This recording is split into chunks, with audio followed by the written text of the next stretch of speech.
All right, looks like we might be live. This is still so odd to me, trying to figure out how to um, communicate with you guys in this way. Uh, but here we go. What I wanted to do was just spend a couple of minutes today reminding you about the fact that Jesus is not just a great idea, he's a great practice. He doesn't just give us cool concepts, he gives us the secrets of life. I tend to forget that Jesus is the greatest spiritual master who's ever lived, which means in these times of unusual anxiety, um, I don't know how to deal with my anxiety. And when I don't remember the teachings of Jesus, I really don't know how to deal with my anxieties.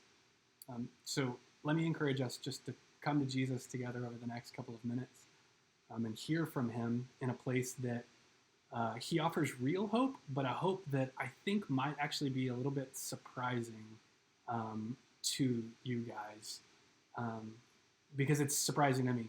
You see, when we think about Jesus, he teaches sometimes such intricate things that we, as children of the Enlightenment, as 21st century like intellectual, smart seeming people, we think that if we can't grasp all the intricacies of everything that Jesus says, then somehow we can't put into practice what Jesus says. But I think that's actually backwards.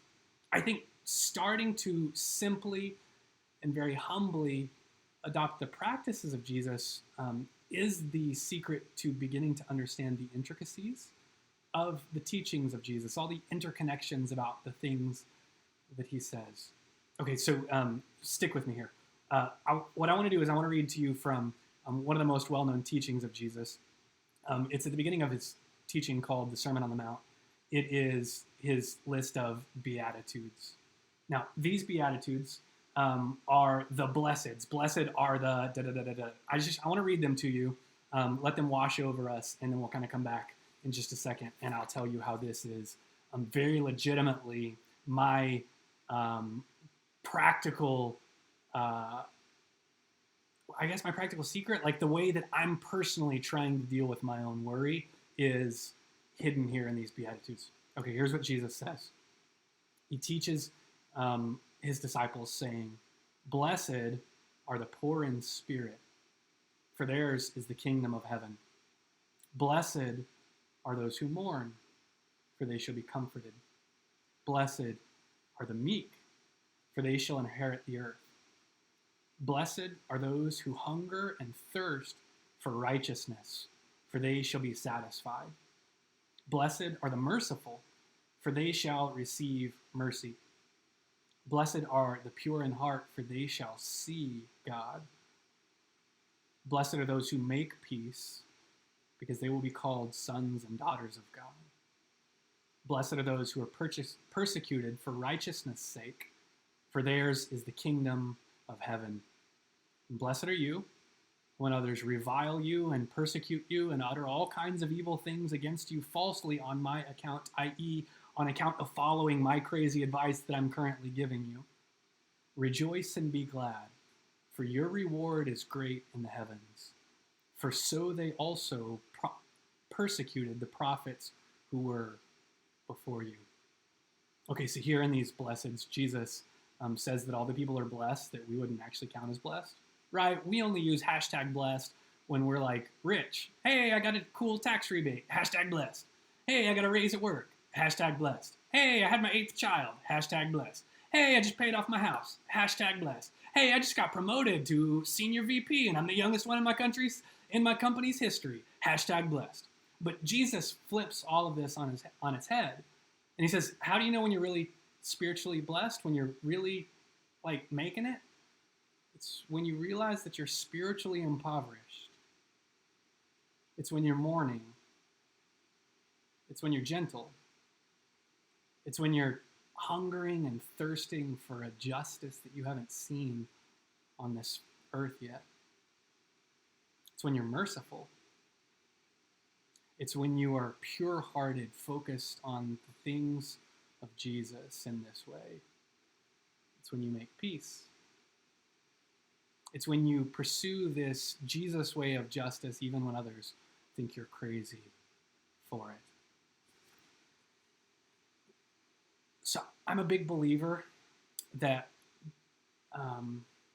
this way of Jesus, sometimes we call it grace, sometimes we call it love, sometimes we call it mercy. It's all basically the same thing. We're trying to emphasize slightly different things, but it's all essentially the same thing. The way of Jesus is grace and love and mercy, right? He says over and over that the way to please him, to follow him, to live his way is to love God and to love people. That's it, love and love, which is to give grace to other people as you receive grace from God. It's to give mercy to other people as you receive mercy from God. It's grace, it's mercy, it's love, however we want to phrase it. But the interesting thing about these is as I start to stake my life on the grace, mercy, and love of God, there's a key flip side to each of these, right? So if I really believe in the grace of God, then I no longer have anything to hide, right? I don't have to play act. I don't have to pretend. I don't have to be anyone other than who I am. I don't have to be better than I am. I don't have to be more perfect than I am. I don't have to try harder than I am. I don't have to have higher ideals than I do. Like, all I have to be is me, and God's going to give me good even for that, right? That's the idea of grace, is God gives us above and beyond what we deserve. He gives us what we don't deserve. He gives us grace. So the flip side of grace is honesty. It's authenticity. Maybe the flip side of love is we think about if God really loves us, if he's really warmly and delightedly and committedly for us, if he like really loves us in any meaningful sense, then what that allows us to do is to be vulnerable with him. Instead of hiding and protecting and saying, no, I gotta keep these parts of myself back from God, or I can't open up in this way to God because I'm not sure that he's really safe. What a real confidence in his love means that I get to live a life of vulnerability. So as I live a life that's founded on the grace of God, I'm going to live in authenticity, being more honest than I've ever been about my own struggles, about my own sins, about my own enslavements, about my own despair, about my own, like, all of these kinds of things that Jesus is talking about here. Blessed are you when you mourn. Blessed are you when you're spiritually impoverished. Blessed are you when you confess that you're spiritually impoverished.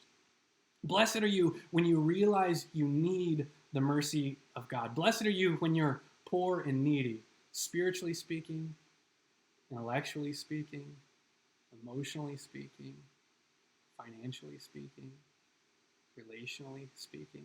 Blessed are you when you're needy. So this flip side of grace is honesty. And if the flip side of love is vulnerability, then the flip side of mercy is receiving mercy somehow leads us to give mercy. Which, interestingly, let me put it two ways. Let me say the flip side of mercy is mercy, but also let me say the flip side of mercy is humility.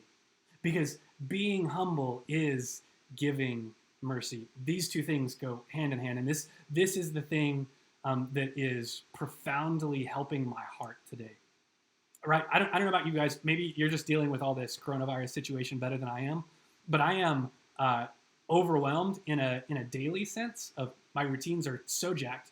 Trying to care for my toddler and trying to work from home and trying to lead a church staff that's doing very different jobs than all of us were doing a month ago. And then really my fear comes as I start to think about the economy collapsing in the next year or so. And I start to worry about all the things I've built. I start to think about all the equity in my house.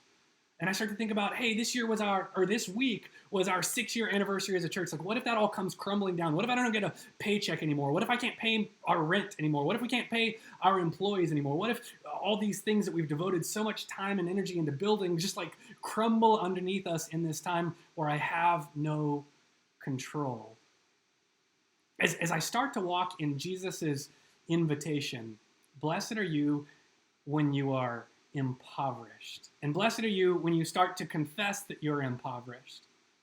What I start to realize is I need to be okay with the fact that I'm not in control.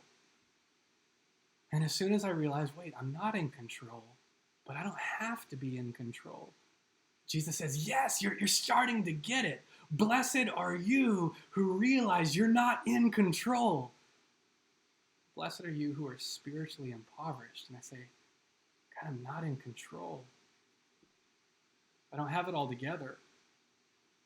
I don't have all this strategized and solved. I don't measure up. I don't measure up in my spiritual life. I don't measure up in my emotional life. I don't measure up in my strategic leading a church life. I don't measure up in my pastoral life. I don't measure up intellectually trying to understand the intricacies of the philosophy of Jesus. I just don't measure up. I'm not in control. I am poor and needy. And as I hear Jesus say, blessed are you when you're poor and needy. Blessed are you when you're spiritually impoverished. And I take a breath and I say, I'm clearly spiritually impoverished. As soon as I start to confess that and own that and sit in that, I immediately feel myself relax because I can stop pretending.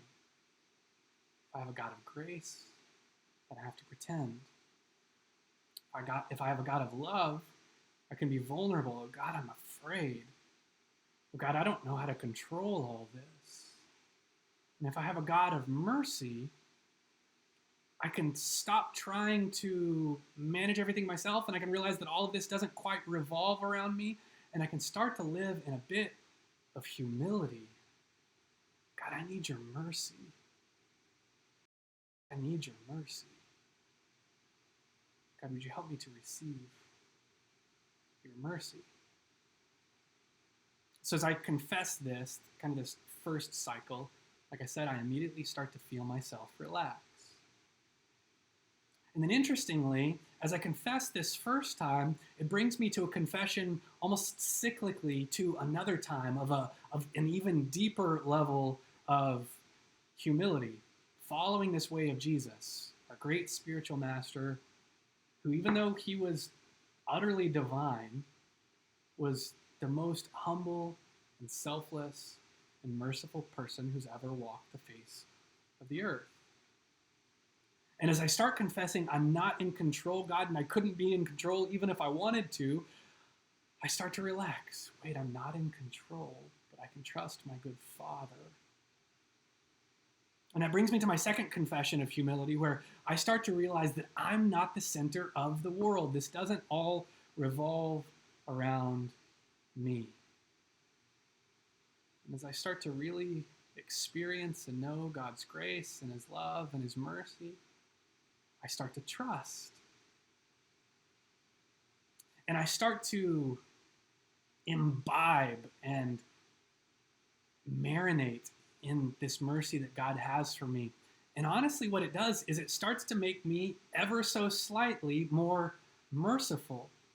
And as I start to confess in my humility of I'm not in control, I start to confess in humility of God, I really trust you to take care of me. You are gracious, you are loving, you are merciful even in this. And I start to realize that as I'm not in control and I'm not the center of the world, also I'm not right now the one who needs the most help. I know there are some of you guys out there who have been much more directly impacted by this than I have. I still have a job and my wife still has a job. I still have health. My wife still has health. I know one or two people who have gotten COVID-19, but I don't know anybody who's succumbed to it. I know a couple of people who have lost jobs, but like all in all, I feel so taken care of and so protected in the moment, even though as I worry that that's not going to continue for very long, I realize that as I start to relinquish my control, it allows me to see that, wait, I'm not even the one who needs the most mercy right now. God, I am so poor and needy. And that allows me to identify and commiserate with those who are even more desperate in their poverty and their neediness right now than I am. I am absolutely poor and needy.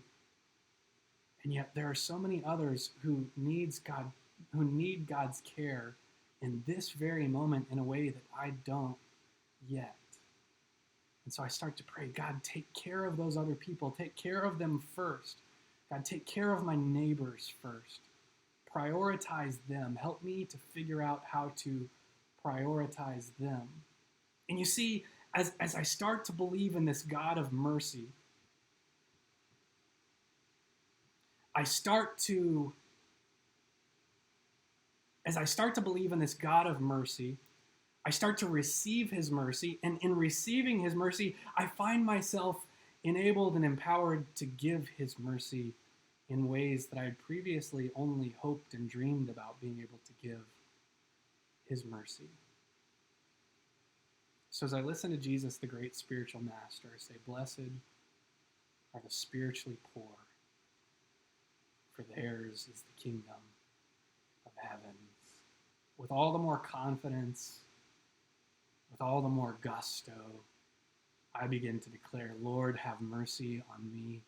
I'm poor and needy. Lord, have mercy on me. I'm weak and I'm afraid. Lord, have mercy on me. I'm a sinner with nothing to offer you but my own need.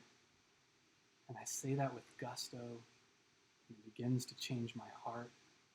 And I invite you to listen to the words of Jesus today, to say this with gusto, and to allow it to change your heart as well. I hope Jesus encourages you today, like I hope he encourages me. God bless you guys. Be well.